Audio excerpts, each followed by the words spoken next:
Magandang umaga po sa bawat isa sa atin.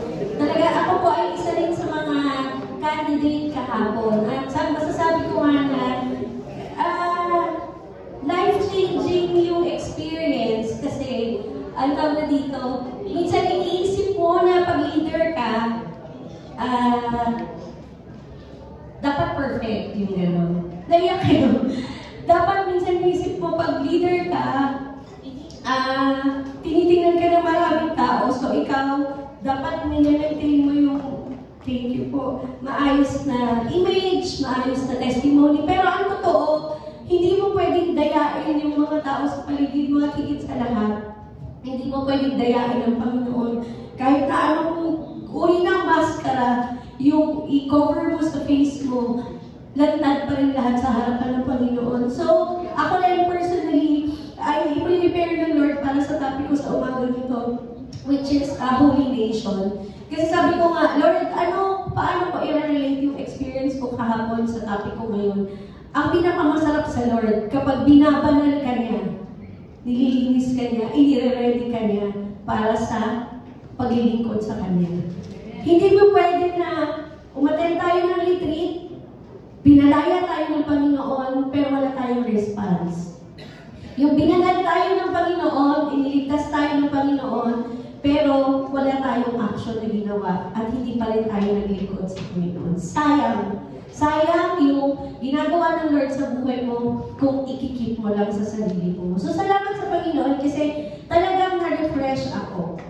Diba? Ako nga, sabi ko nga sa haba ng panahon na ako'y nakakilala sa Panginoon, bata pa lang, sobrang kong exposure lang sa mga gawain, sa mga seminars, activities, camps, mga retreat. Talaga naman masasabi kong lutong-luto. Pero alam mo yun, at some point, magbibigay ang Lord yung word na times of refreshing. Alam mo yun, yung nire-refresh ka ng Lord, nire-remind ka ng Lord na, mag-relax ka sa presensya ko, balikan mo ulit yung goodness ko sa'yo. So, salamat sa Lord kasi, kagaya nga ng sinabi ni Brian, hinubaran kami ng Lord kahapon. Alam mo yun, dahil ang gusto ng Panginoon sa atin bilang mga anak niya, ay hubarin talaga lahat ng balakid, lahat ng ginagawa ng kaaway na pandaraya sa atin, panlilindang, panluloko, para hindi magawa ng Diyos yung plano niya sa buhay ko at sa buhay ng bawat isa sa atin.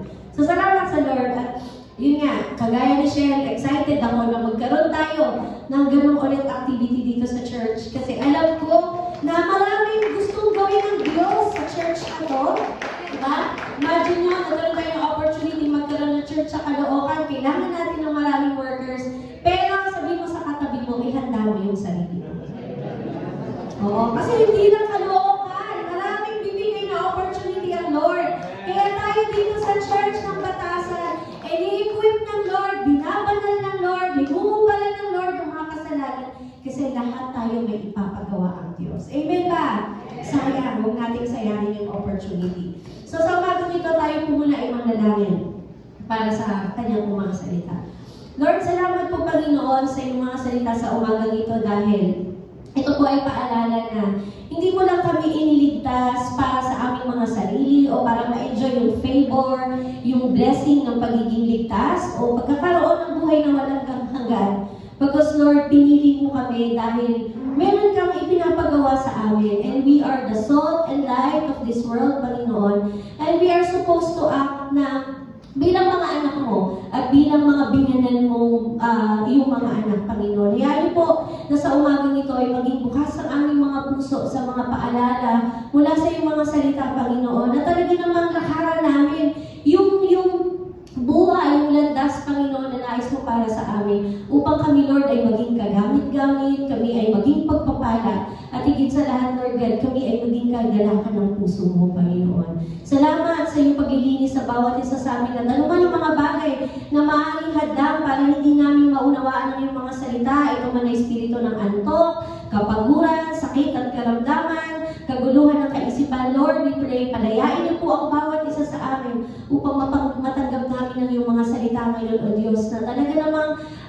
ma-appreciate namin kahit ito ay simpleng topic, Panginoon, ma-appreciate namin dahil ito ay magpapaalala na, oo nga, napakaganda ng disenyo mo para sa bawat isa sa amin, Panginoon.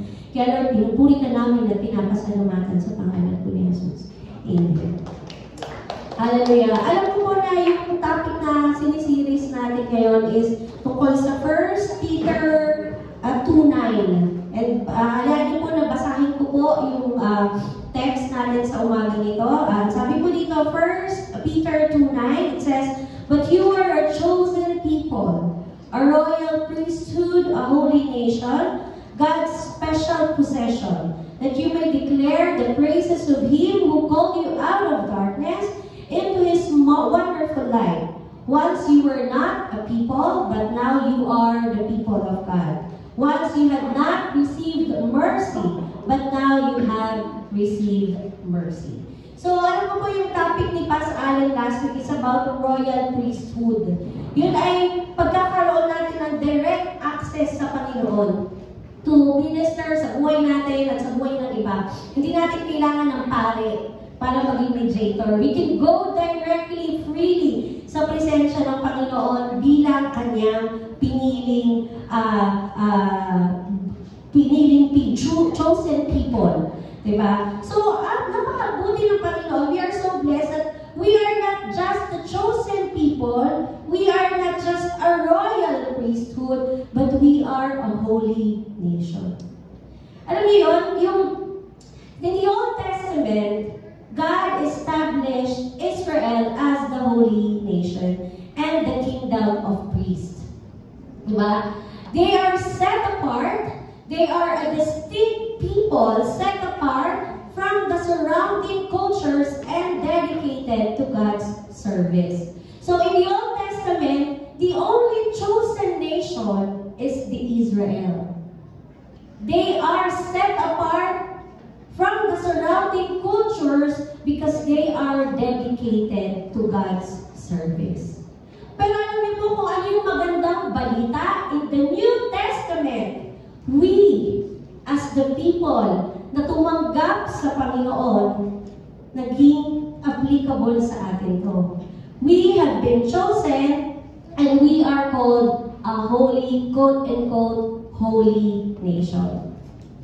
The term is applied to Christians, a chosen people who form a spiritual, not a geographical nation. Ibig sabihin po, we are a spiritual community. Tayo po, bilang mga pinili ng Diyos, tayo po ay bumuo ng spiritual na grupo even if we are not belong geographically sa Israel. Imagine mo yun, napakasarap, no? Lord, hindi ako Israelita, pero inadapt mo ako. Binigyan mo ako, Lord, na maging opportunity, na maging anak mo, maging chosen people, maging chosen individual. And Christians are called up from the world to be a community that belongs to God and consecrated for His service. So sabihin mo sa katabi mo, you are a chosen one. You are consecrated for His service. Diba? Kahapon nga yung naranasan namin, talagang sabi ko nga, natatawa ako dun sa term ni Brian na hinubaran. Sabi niya pa kahapon sa testimony niya, para daw saging yung experience, binalatan ng binalatan hanggang nahubaran. Ganun yung gusto ng Lord sa buhay natin. Binabanan tayo, tinatanggal yung mga sagabal hanggang makita mo sa harapan ng Panginoon. Lord, salamat! Yung holiness mo, binibigay mo sa akin. Ini-impart mo yung kabanalan mo sa aking Panginoon. And imbis na magmayabang ka, sabihin mo, oh, banal ako. Pinagiging, ka pa ng Lord, nagiging mapagpakumbaba ka. At talagang sasabihin mo, Lord, thank you. Binanal mo ako. Because you know what? Holiness in the New Testament, it involves both a possessional holiness because we are being holy because God says, di ba? Being holy, sabi sa kanyang salita, because I am holy. And a practical holiness, meaning living a life that reflects the status through the conduct and obedience to God's will. So, ibig sabihin din po, a holy nation refers to a Christian concept of believers who suppose to be living a different lifestyle. Okay po? A lifestyle that is separated and distinct from the secular world. It is characterized by holiness, love, obedience, and focus sa Panginoon. Hindi sa mundo, kundi sa Panginoon.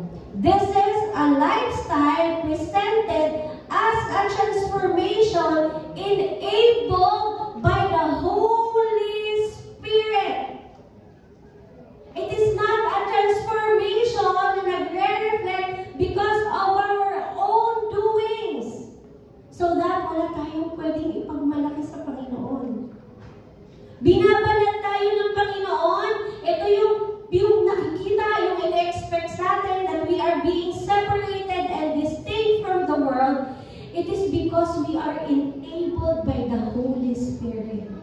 It is a transformation enabled by the Holy Spirit. Hindi yan naging able ka because ang dami ko ng activity na na-attend na nag-EGR ako, nag-PGL ako, nag-retreat ako, nag-camp ako. No. You are being changed because the Holy Spirit enabled you. Not because of your own doing. Nakita niyo po ba yung trending na how to spot a Filipino in other country? Meron ako napanood na gano'n. Para lang mas text natin to. Paano malalaman na may Pilipino sa isang bansa? Hoy, ate! Diba? Gano'n. Hiling mo ngayon. Alam mo, Pilipino. Diba? Tapos may mga bastos na word, ganyan. Nakakalungkot na masaspot mo yung isang Pilipino sa isang bansa dahil sa bastos na way ng pagtawag. Ngayon, ang tanong ko po sa bawat isa sa atin, kapag tayo ay nakalahok sa mundo, na tayo po ba ay nakikilalang anak ni Kristo? When people see us, can they tell that we belong to God? O wala rin tayong pinagkaiba sa mga taong nakakasalamuhan natin? How are we different from them? As Christians, we are not called to blend. We are called to stand out. Minsan na-experience natin, particularly sa mga estudyante, o minsan sa work, kapag hindi ka umiinom, hindi ka bilong. Pag hindi ka nagmumura, hindi ka namin friend. Kapag hindi ka nagsusmoke, or hindi ka nakikipag-hangout, you are not our friend. And minsan, yun yung nagiging dahilan na frustrate tayo. Hindi kasi ako, di group leader, hindi ako bilong.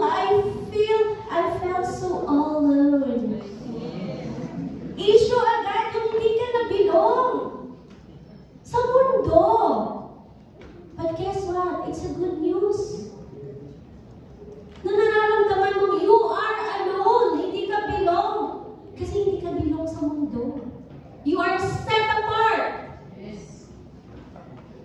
You are designed. You are not designed. Uulitin ko no. You are not designed to blend. You are designed to stand out. That's what it means to be a holy nation. Nakita niyo na ba yung isang nurse, yung isang doktor, isang police, isang military? Military.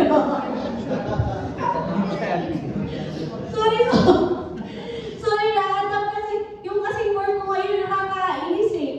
Kapag kailangan mo talaga yung word, lang na patalastas, yung word na lang na calcium, no? Sa atin iba, calcium. What? Sabi niya gano'n. You're not supposed to drink calcium. What? Coffee? Or yung pala, calcium. Dapat pala gano'n. So, sa kanila, yung military, it's not military. It's military. So, minsan na-adapt. Sorry, Art. Military. Nakakita sa inyo ng military, police, doctor, nurse. Di ba? Na-identify natin agad na, doktor yan. Nurse yan. Uy, pastor yan. Tingnan mo naman.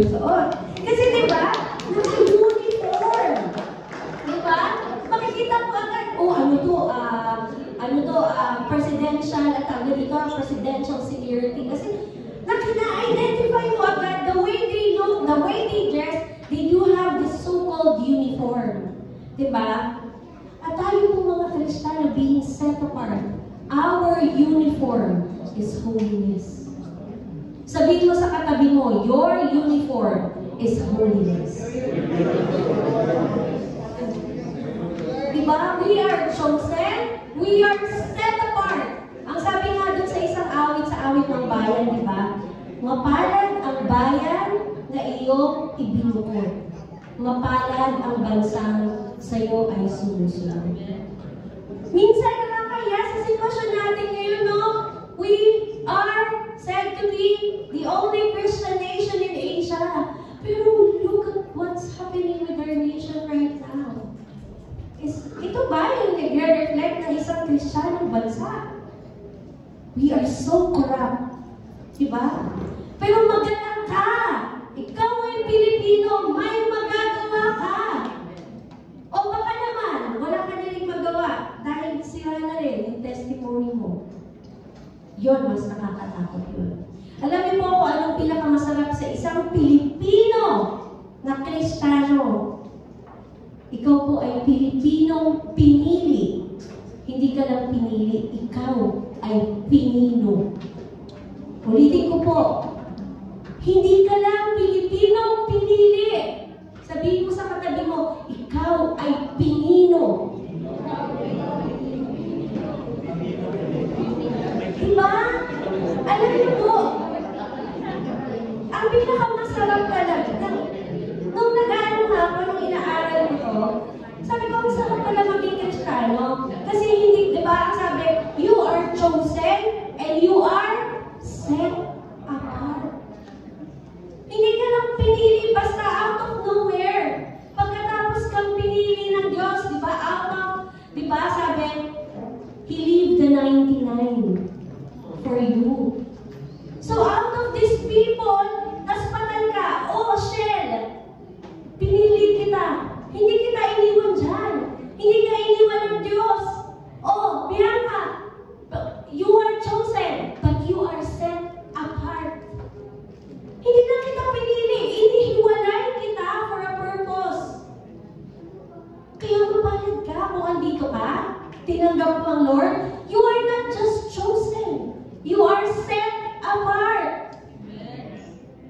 Parang kami lang yan. Habang Pilipino sumasarap. Ganon din tayo, Kristiyano. Habang Pilipino tayo, dapat ganon tayong, alam mo yun, sumasarap sa paglilingkod sa Panginoon. Diba? Kaya ang sarap.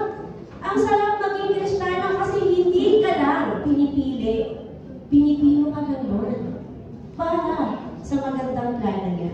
So this morning we have 3 points why we need to understand that being a holy nation, we are supposed to live a different lifestyle. So point number 1, we are called to be different. So holiness is a separation for God, not isolation from people. So ulitin ko po yun. Holiness is separation for God, not isolation from people. Minsan tayo, ang tendency natin, masyado tayong banal, na parang sinasabi natin, ay, kasi Christian ako. Kaya ayaw ko talaga maki-join sa inyo. You are a sinner. May ganun tayong tendency eh. Dahil Kristiyano tayo, at alam mo yung mga barkada mo makasalanan, masyado kang banal. Ayaw mo silang samahan. Pero sa totoo lang po, ang kabanalan po ay magsiseparate mo sa kasalanan para sa Diyos, hindi yung paghiwalay mo sa tao just because you think you are holy. Actually, these people na walang pagkakilala sa Panginoon, they are spiritually dead. And because you are alive in the midst of spiritually dead people, meron kang kaya gawin. You are the seed of life para sa mga spiritual dead na people na ito. I have 2 illustrations here. Nakakita na po ba kayo ng flower in the concrete? Yung mga bulaklak na bumubunga sa mga simento na wala naman talagang buhay. Diba? Alam niyo po, kapag nakikita niyo itong mga bulaklak na to growing through a supposed to be there. Kasi wala namang buhay yung concrete. But it stands out because it's alive in a place that seems lifeless. So tayo po, bilang pinili ng Diyos, a holy nation that is supposed to be different, tayo po ay nandoon sa concrete that seems to be lifeless. And you are there. You are alive. Meron kang pwedeng gawin sa buhay ng mundong ito na para bang wala ng pag-asa. Na para bang wala ng buhay. It stands out because it's alive in a place that seems to be lifeless. Another one, sino dito yung nakakaalam kung paano nagka-harvest or nagko-collect ng diamond? Ang diamond po, napakamahal na bato. Diba? Pag may diamond ka, binigyan ka ng fiancé mo, ang haba talaga ng hair mo. Diba? Sino dyan yung mga diamond? Kaway-kaway. Sana all. Ang diamond po, napakamahal na bato. Pero hindi nyo ba alam na ang diamond, yan ay kinukuha out of dirt. Kinukuha ang diamond out of dirt. Pero dahil ba nasa dirt siya, ibig sabihin wala siyang value? No. Same with us, Christian people. It's not because we are in the midst of dirty world na wala yung value mo as Kristiyano. No.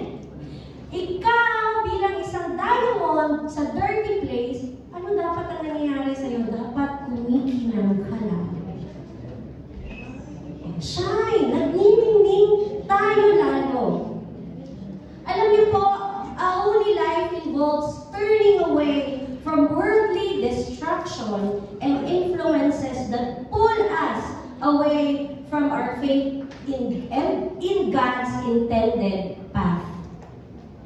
Ang kabanalan po, ang paghihiwalay natin ng ating mga sarili, ang pagbabanal sa atin ng Panginoon, it involves turning away from worldly distraction that influences us para sa magandang plano ng Diyos sa ating buhay. Because lalo natin inilalapit yung sarili natin sa pagkakasala, lalo tayong nasisira. Alam niyo po, living differently is seen as outward result of inward change in identity and purpose through a relationship with Jesus. Ulitin ko po, living differently is seen as an outward result of an inward changes that God has done in your life. So kung walang nakikitang pagbabago, the way you live, ay baka walang binago sa loob. Because alam niyo po, yung totoong pagbabago ng Diyos sa ating buhay, it manifests, it reflects, it shows. Kaya tanungin natin yung mga sarili natin, ay nagbabago ba sa buhay ko? Kasi kung wala, ay Lord, lumuhod ka na kay Lord, baguhin mo ako, Lord! 30 years na ako! Bakit ganito pa rin ako? Diba? Bakit ganito pa rin ako, Lord? Baguhin mo ako. Baka ito na yung time para tayo ay lumuhod sa Panginoon dahil wala pa lang nakaka-question yun, diba? Kung walang pagbabago sa buhay natin.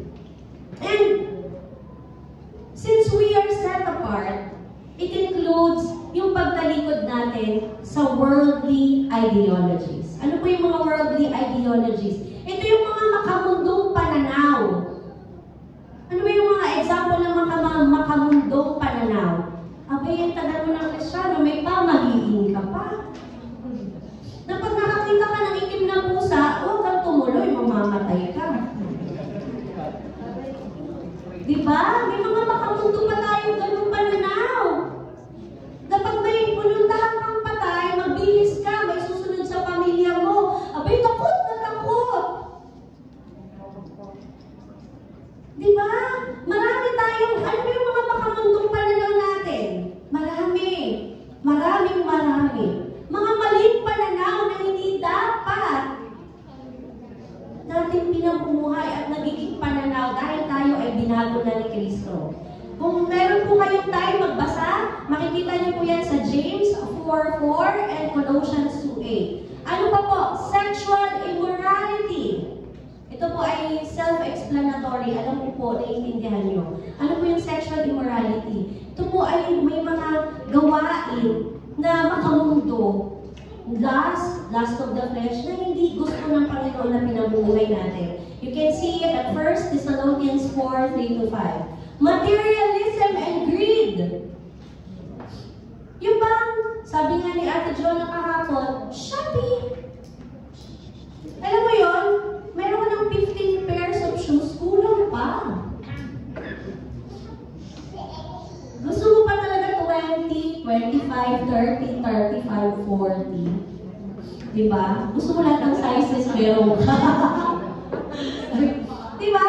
Materialism and greed.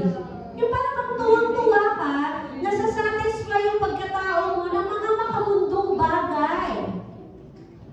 Hindi po dapat yun. It's okay to reward yourself, pero kung sobra na, hindi na po tama. Hindi po tayo ini-encourage na tayo po ay maging materialistic and greed. Sa Luke 12:15 and 1 Timothy 6:10, makikita niyo po yan. False teaching. Mag-ingat po tayo sa mga katuruan na mali. I-filter natin kung ano yung mga napapanood natin. Huwag tayo nanonood ng reels. Kasi marami po dyan AI generated. May naniwala ka sa AI, hindi ka naniwala sa Bible. Magbasa tayo, huwag tayong umasa sa AI at sa mga sinasabi ng mundong ito. Kasi talagang liligawin tayo. Marami pong false teaching. Cultural compromise that leads to spiritual apathy. Alam mo yun yung minsan, tayo po nakakalungkot, may mga bagay na okay lang na i-compromise natin just because feeling natin, madadala natin yung kapatiran natin sa ay hindi pala kapatiran. Madadala natin yung mahalas natin sa buhay kapag binalutan natin, paano ba? Gagawin natin makamundo yung approach. Ay, pumunta ka sa church namin, magpa-party kami. Dahil pag sinabi mong attend ka ng Sunday service, hindi naman a-attend yan. Diba? Marami pong mga makamundong pamamaraan na pilit natin minsan ina-apply, thinking na baka pawin natin yung mga mahal sa buhay natin sa ganung paraan. Pero hindi po. Ang kabanalan ng Diyos, hindi kailanman dapat nababahilan ng mga makamundong bagay. So let's mag-reality check tayo, mag-self-check tayo. Are we living differently? Nakikita ba sa pamumuhay natin the way we speak, the way we treat others, the way we respond sa mga naririnig natin? Paano po? Kumusta po kayo? Are we living differently? Are we standing out? Or nagbiblend lang tayo? Mag-ingat po tayo sa ganun. So why it matters today? Bakit ba nagmamatter, Ate Sha? Bakit ba kailangan ko pang mamuhay ng different? Does it matter? Yes, it matters. Why? Because Jesus didn't save you, didn't save us, so we could blend in para lang ma-enjoy natin yung favor ng pagiging ligtas. Minsan, ang mali po natin mga Kristiyano, gusto natin maging Kristiyano para ma-enjoy natin yung perks of being a Christian. Kasi yun yung mas masarap eh. Enjoying the perks of being a Christian. Ano-ano to? Pag may binyag, pwede ako magpabinyag kay pastor ng libre. Pwede ako ikasal ni pastor ng libre. Pwede ako pumunta sa church ng libre. Ano pa? Oh, pwede ako mag-pray ng malaya kay Lord. May pagpapalang kaakibat ang pagtanggap kay Lord. Iingatan ako ni Lord, yung protection. Lahat ng mga pangako, perks of being a Christian. Pero ang nakakalungkot, marami sa atin, we do not want to act as a Christian. We just want to receive the perks ng pagiging Kristiyano, pero ayaw natin i-express yung pagiging Kristiyano. So a Christian lifestyle is intended to be different from the old you or a sinful you. Sabi nga, di ba, I am no longer a slave. Hindi na tayo alipin ng kasalanan. Tayo po ay malaya na. We are being set apart. We are supposed to live differently because that is a Christian lifestyle. Yun po ang Christian pamumuhay. Number 1, how a Christian lifestyle differs?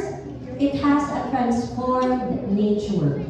Ano po yung transformed nature? Christians are called to throw off your sinful nature.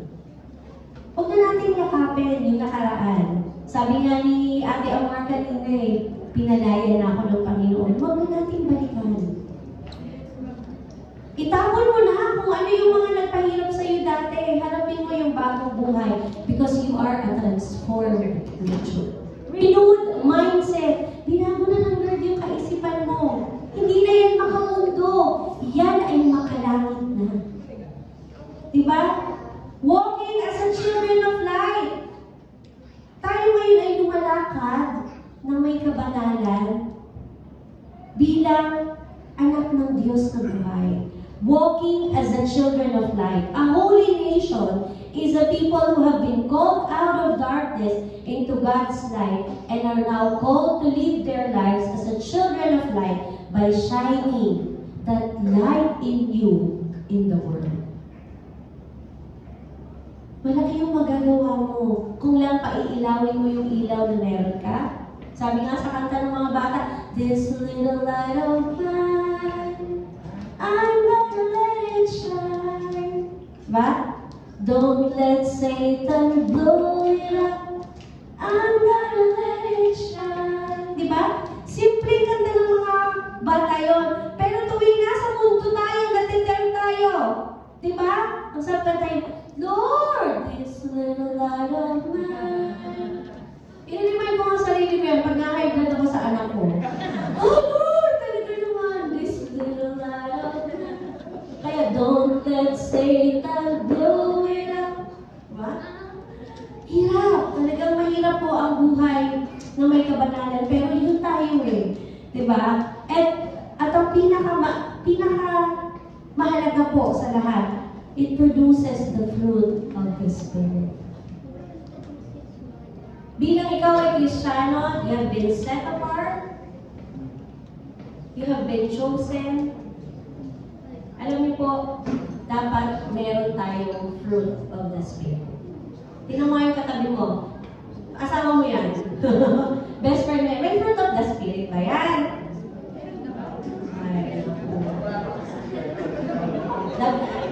Ako maraming pagkakataon na nagutulugan.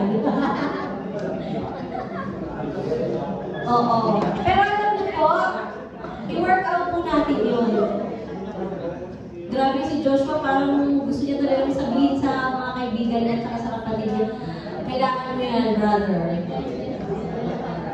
Pero alam niyo po, pagka po sinubukan natin, pinag-pray natin, inilod natin sa Lord, yung fruit of the Spirit, napakalaking transformation po sa buhay natin yan. Kasi yan po ay bunga ng pagkapuspos ng banal na Espiritu sa buhay natin.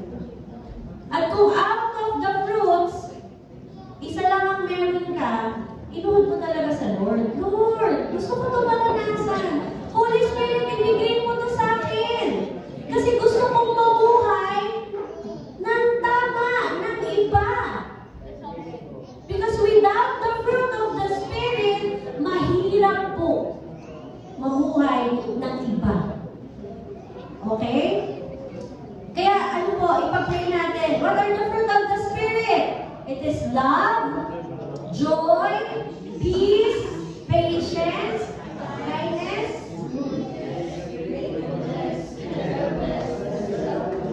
wow!